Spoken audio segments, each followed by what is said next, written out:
Welcome to First Unitarian Society of Minneapolis, the birthplace of congregational humanism. We carry on that tradition of free thought today, dedicated to promoting a free search for truth, meaning, and justice. Our web address is firstunitarian.org. Thank you for joining us.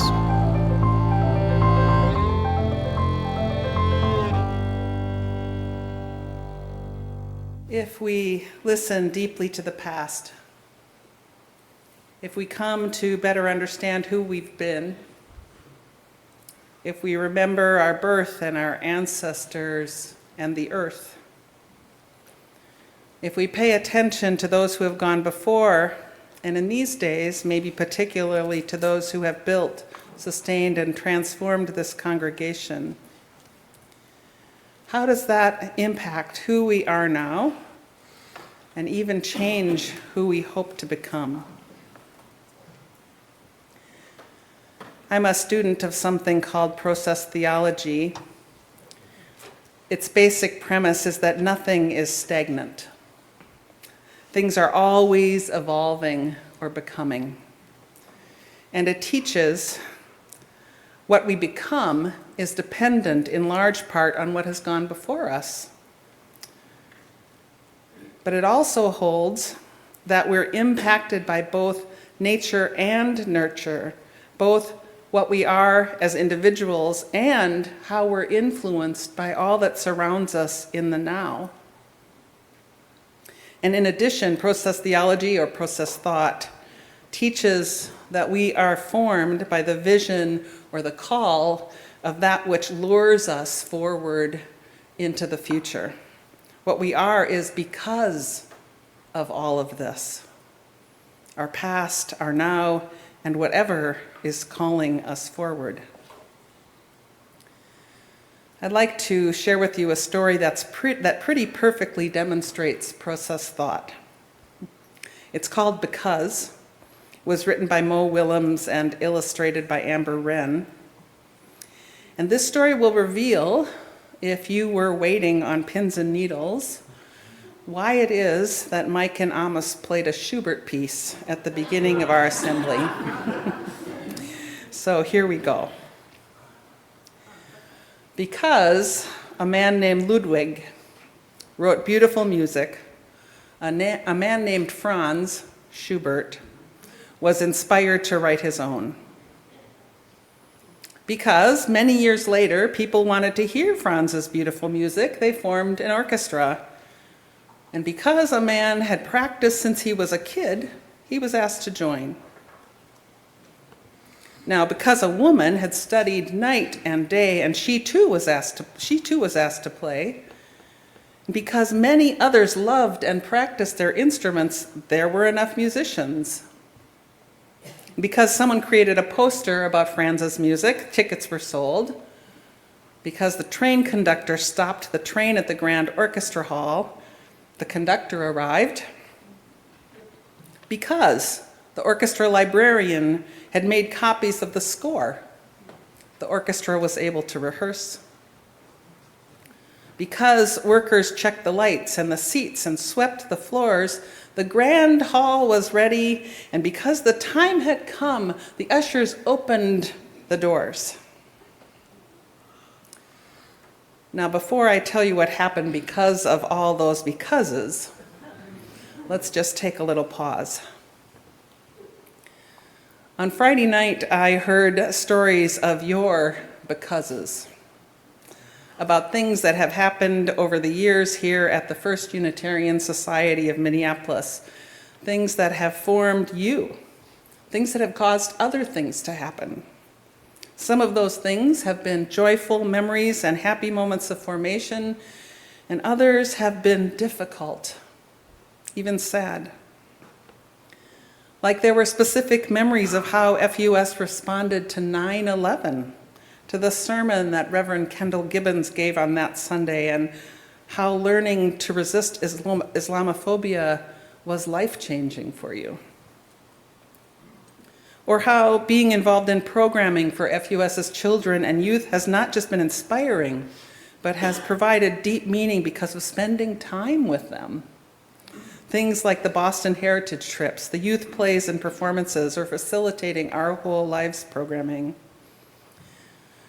And about how FUS celebrates the meaning of the changing seasons, not only for your personal meaning making, but also how seasonal celebrations have been a way that you can share this congregation with your non-UU families and friends in ways that have created or repaired connections. Some spoke of how FUS and particular leaders have made it possible for there to be a safe space here for exploring and living into who you truly are. And alongside that, finding within FUS your own tribe and chosen family, a place where you can make long-lasting friendships and enjoy social activities together, things like retreat to the woods and circle dinners.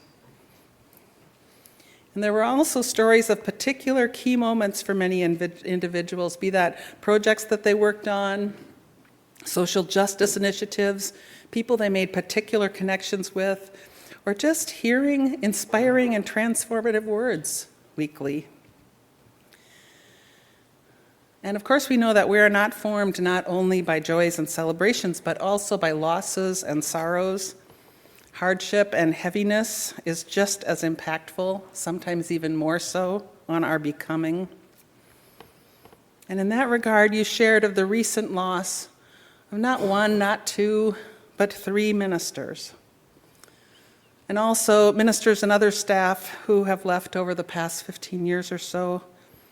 And poignantly, some of those losses were felt to be the result of poor processes or the absence of true inclusivity. Those present also expressed sorrow about the members who have left FUS after troubling or negative experiences. And that conversation led to wondering about how welcoming FUS really is and about how difficult it's been to attract diversity of all kinds. It seems many of you are carrying this sorrow around with you, and it creates a longing to learn to be different. And some spoke of deep disappointment that our programming for children and youth has gone through so much change and turmoil over the past decade, and the impact of that on the number of families present here. And there was so much more. And I'm sure that there are more stories as yet unshared about what has shaped you, what has shaped FUS, and where that leaves you in terms of where you want to go. So we're going to spend a few moments in quiet now, picturing our ancestors, or maybe something or someone who has gone before, because of whom you are or we are. To think on those whose lives and actions made it possible for you to be here as who you are right now. So I invite you to spend a moment with that. Maybe you want to close your eyes and just be still. Think about what those who have gone before loved. And maybe also about what troubled them, what mattered.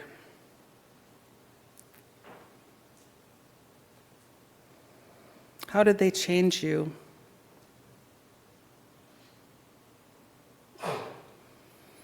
Can you name what you learned because of them and who they were? And I just invite you to hold these memories in your heart and spend a few quiet moments with it. Be still and remember. As different music plays, you're invited to come to place a symbol upon the altar of this community. You may have brought a picture or a memento to share. And you'll note that there are already some photos there on the table representing those who've passed recently from FUS. If you haven't brought anything, that's okay. You can take something from the basket to place on the altar. And as you do so, I'll light candles for you. So as you're ready, come.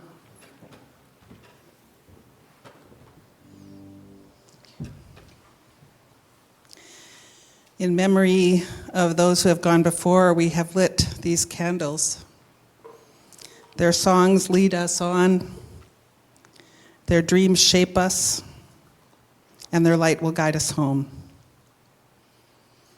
Gathering up all they've left with us, and carrying that in our bones, we also light candles on the altar of our hearts.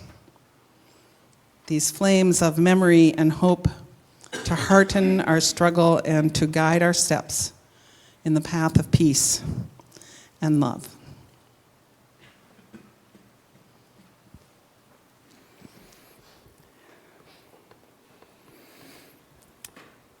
Are you ready now to hear the end of the story?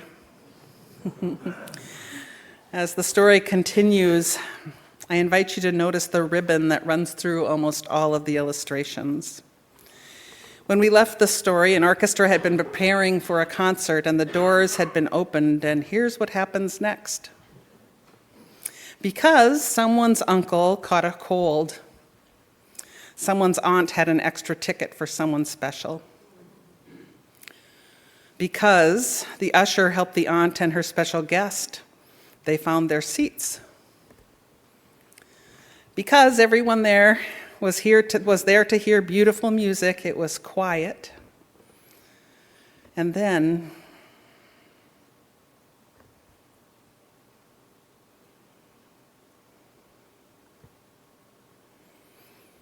in row C, seat 14, sat the girl with the uncle's ticket.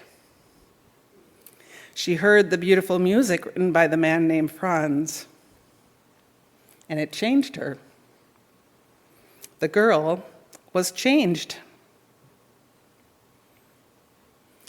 From that moment on, the girl learned everything she could about music because it fed her. Soon she started to write music too, because like Franz, the young woman had something to share. And over time, the woman became very good because she worked very hard. And one night, her music was discovered because she was also kind of very lucky. And then she was invited to perform her music at the Grand Concert Hall because so many people wanted to hear it. Her composition was dedicated to the uncle in row C, seat 14, because it was his ticket who brought her here. And that night, someone else was changed. That is how it happens.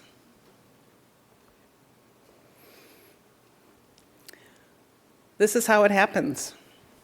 What comes before and what we experience changes us. It changes who we will become. That ribbon in the illustrations, that string of musical notes, it reminds me of a poem by William Stafford called The Way It Is, or he might as well have said, That's How It Happens. In that poem, he says, there's a thread you follow. It goes among things that change. Stafford then tells us that while we hold it, we can't get lost. Even though we can't stop time's unfolding, that thread gives us something to hold on to. We talk about who we've been, about these things that have impacted us, about those who have gone before, because this helps us to hold on to that thread. And holding on to that thread of becoming makes it possible for us to better understand who we are, and then to reckon with it, and to appreciate it, and to grow from it. Holding on to that thread of becoming also helps us to point ourselves in the direction we want to go. You know, right there in all the stories you told on Friday night about your joys and sorrows are clues about who you want to become. You don't have to look very deeply into your stories to find it. You want to be more connected to each other. You want to celebrate life by coming together with music and food.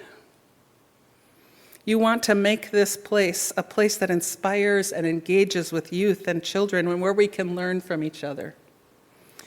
You want to be more welcoming, more tolerant, less strident, less classist. You want to be in better relationship with one another, appreciating each person's unique ways of being in the world. And you want FUS to be a place of belonging that attracts people from all walks of life so that we might all live lives guided by the values we hold dear. And just as the little girl in this story found her passions because of her experiences, so it is with you and with this congregation. Like her, at some point you found the music that is FUS. And because of how it has changed you, you want to share it with the world that others may be changed. May it be so. Thanks for listening.